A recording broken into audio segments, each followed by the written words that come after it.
शिंगणगाव जिल्हा परिषद शाळेमध्ये अचानक स्लॅब कोसळला आणि यानंतर जो अनर्थ घडला तो पाहण्यासारखा होता। सुदैवानं या ठिकाणी कोणतीही जीवितहानी झालेली नाही। शिंगणगाव जिल्हा परिषद शाळेतील एका इमारतीच्या बाहेरील स्लॅबचा भाग सोमवारी दुपारी अचानक कोसळला।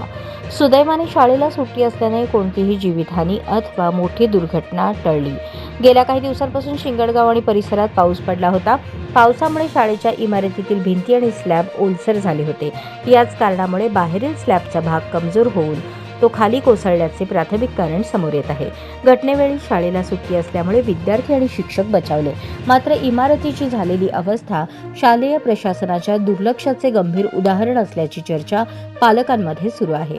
शाळेच्या इमारतीतील इतर भाग देखील ओलसर असून काही ठिकाणी भगदाडी निर्माण झाल्याचे पालकांनी सांगितले। शाळा सुरू असताना अशी घटना घडणे अत्यंत धोकादायक असून मोठा अनर्थ घडू शकतो अशी भीती व्यक्त होत आहे।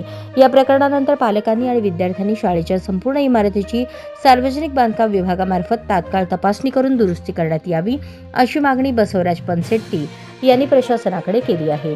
शाळेतील मुलांच्या सुरक्षेला प्राधान्य देत संबंधित अधिकाऱ्यांनी याकडे गांभीर्याने लक्ष देण्याची गरज आहे असा सूर उमटत आहे।